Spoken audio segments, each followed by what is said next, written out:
नमस्कार, welcome to कवी 248 में हूँ अखिलेश कुमार। ना क्या भारत पर डोनाल्ड ट्रंप और ज़्यादा सैंक्शन लगाने वाले हैं। देखो, ये तो है तो वैसे टैरिफ, मगर डोनाल्ड ट्रंप इनके जो स्पोक्समैन हैं, ये सब लोग इनको सैंक्शन बुलाना पसंद करते हैं। हालांकि लीगली अभी भी ना डॉक्यूमेंट की मैं बात करूँ, वहाँ पर यूएस इनको टैरिफ ही मेंशन करता है, बट डोनाल्ड ट्रंप बार बार ये कह रहे हैं कि ये सैंक्शंस हैं और अभी तो और सैंक्शन भारत पर लगेंगे। इसका फ्यूचर हिंट डोनाल्ड ट्रंप ने दे दिया। इस पर बहुत आर्टिकल पब्लिश हुए हैं। अभी तो मैंने फ़ेज़ 2 और फ़ेज़ 3 जो है सैंक्शन का, ये तो किया ही नहीं है। अभी तो मैंने बस फ़ेज़ 1 के सैंक्शन लगाए हैं। इधर आप देख पाओगे, India got big problem, Donald Trump hits at phase 2 and phase 3 sanctions over Russian oil purchase. ना यहाँ पे आप देखिए, आपके माइंड में क्वेश्चन ये आया कि आप ट्रंप फ्यूचर में और क्या करेंगे। एक ऑलरेडी 50% टैरिफ हम पे लगा दिए हैं। अब इसके बाद फ़ेज़ 2 क्या होगा, फ़ेज़ 3 क्या हो सकता है। यहाँ पे क्या जो हम डिफेंस आइटम यूएस से परचेज़ करते हैं उनके स्पेस पार्ट पर ये रोक लगा सकते हैं। बेसिकली ट्रंप किस तरीके से किस हद तक जाएंगे इंडिया यूएस रिलेशंस को डैमेज करने में।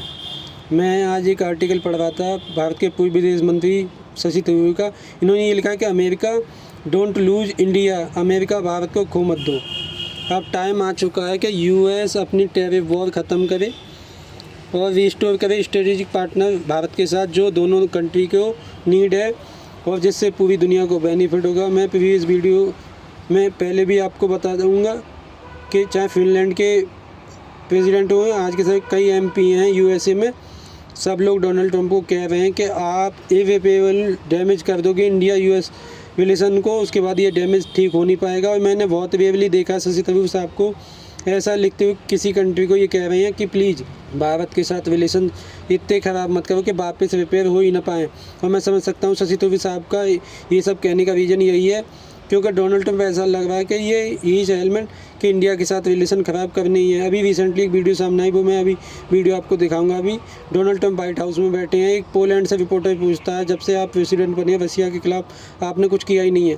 जो बात काफ़ी हद तक ठीक है। रिपोर्टर ने ये सवाल ऐसे टाइम में पूछा जब ट्रंप पे आज के समय यूरोप के कई लीडर, फॉर एग्जाम्पल पोर्टुगल के प्रेसिडेंट, खुल के आरोप लगाते हैं कि ये आदमी रशिया के लिए काम करता है सीक्रेटली। तो डोनाल्ड ट्रंप इस क्वेश्चन को लेकर भड़क गए और इन्होंने बिना वजह, अभी क्वेश्चन में कहीं भी इंडिया का मेंशन भी नहीं था, बिना वजह इंडिया की बात करनी स्टार्ट कर दी ना। इस वीडियो में आप देखोगे, यहाँ पे ट्रंप बैठे, यहाँ पे रिपोर्टर हैं, ये यहाँ पे पोलैंड के प्रेसिडेंट, ये रिसेंटली वाइट हाउस में आए विजिट पर। और एक रिपोर्टर पोलैंड का ट्रंप से सवाल पूछेगा, जब से आप आए हो रशिया के अगेंस्ट आपने क्या स्टेप उठाया है। You've expressed many times your frustration and disappointment with Putin, but there's no action since you took your office. Don't you worry that? How do you know there's no action? But Really? don't you worry? Wait. What action did you have you taken? I'm with Polish radio. Okay. How do you know there's no action? Would you say that putting secondary sanctions on India, the largest purchaser outside of China, they're almost equal? Would you say there was no action? That cost hundreds of billions of dollars to Russia. You call that? Again मुझको यहाँ पे ये बोलना पड़ेगा, Trump बहुत झूठ बोलने लगे हैं। पहले भी बोलते थे, पर अब कुछ भी बोल रहे हैं।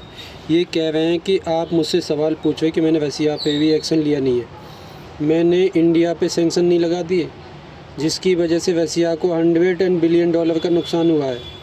इतने का तो ट्रेड नहीं है दोनों कंट्री का। इंडिया रशिया का ट्रेड भी $100 बिलियन का नहीं है। $100 बिलियन कैसे यहाँ पे आ गए।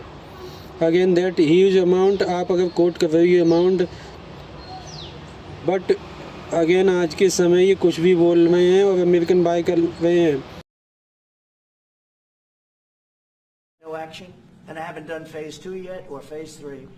But when you say there's no action, I think you ought to get yourself a new job, because if you remember 2 weeks ago I said if India buys, India's got big problems, and that's what happened. So don't tell me about that. India is ना India got problem, अभी ये कह रहे हैं मैंने phase 2 phase 3 का अभी जो शुरुआत अभी की नहीं है। What can be phase 2 and phase 3, this is big question. और कहीं ना कहीं लग रहा है कि डोनाल्ड ट्रंप के आने वाले जो 3 साल हैं ये बहुत ही मुश्किल हो सकते हैं अगर ये इसी तरीके से इंडिया पर प्रेशर बिल्ड करते रहते हैं। मैंने ऑलरेडी ये बात बोलनी स्टार्ट कर दी है।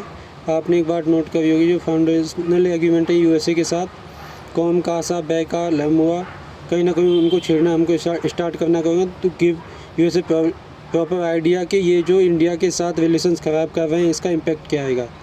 कि अभी देखिए अमेरिकन बोल तो रहे इंडिया के साथ रिलेशंस ख़राब हो जाएंगे, बट जो एग्रीमेंट है हमारी फाउंडेशनल एग्रीमेंट वो वहीं के वहीं बने हुए हैं।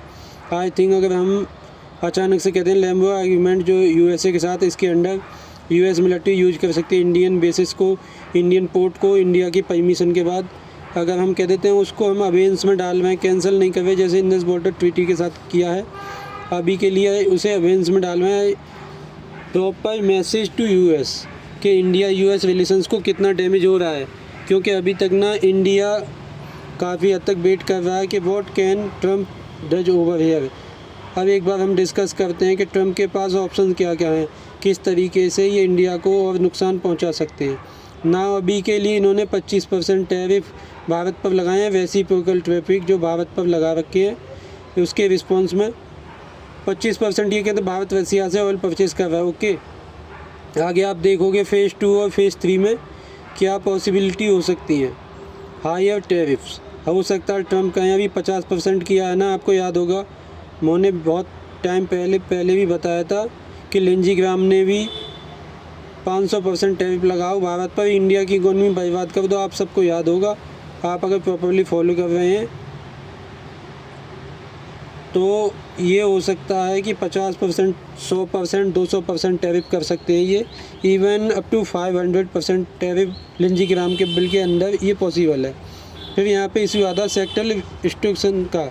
अभी के लिए ट्रम्प ने जो टैरिफ लगाए हैं ना भारत पे, ये इन सेक्टर पे लगे हैं, textile, garments, juice, jewellery, shrimp, seafood, furniture, carpet, leather good, chemical. इन सेक्टर्स में आप समझ सकते हैं कि बहुत सारे इंडियन मैन्युफैक्चरिंग में काम करते हैं और इस सेक्टर से उसका रोज़गार निकलता है। और यहाँ पे तो अभी के लिए 50% और कुछ केसेस में 50% से ऊपर टैरिफ लगा दिए गए हैं।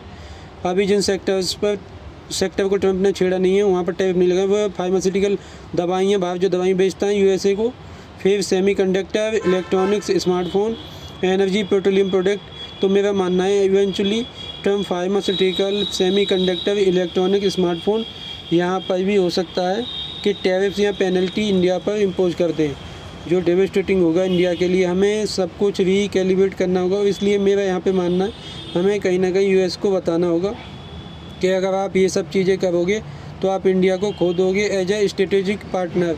ये यूएसए को मैसेज भेजना बहुत इंपॉर्टेंट है। ट्रम्प भाषा समझते हैं कि सामने वाला क्या रिस्पॉन्स कर रहा है। अगर उनको दिखता है सामने वाले सिर्फ एक्सेप्ट कर रहा है जो भी यहाँ पे कर रहा है, ही विल कीप इट एक्सकेलेटिंग।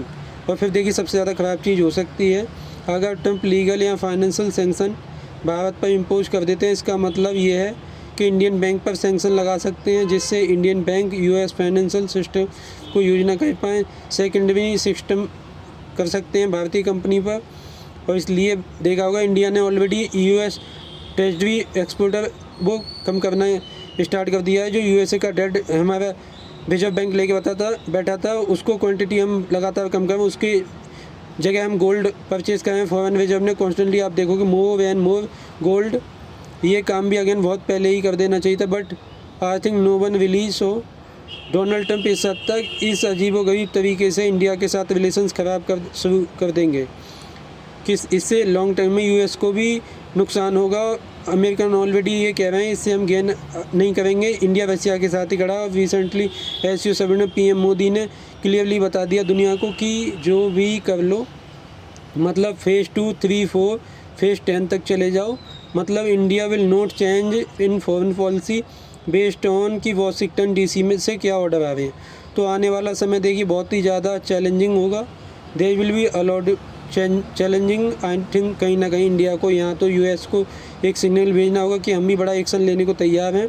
यहाँ तो एक बड़ा एक्शन लेने का अब समय आ चुका है, नहीं तो यूएस की तरफ से जो स्टेटमेंट्स आ रही हैं वो ये मान के चल रहे हैं कि इनके पास सारी लेवरेज है, भारत के पास लेवरेज है नहीं।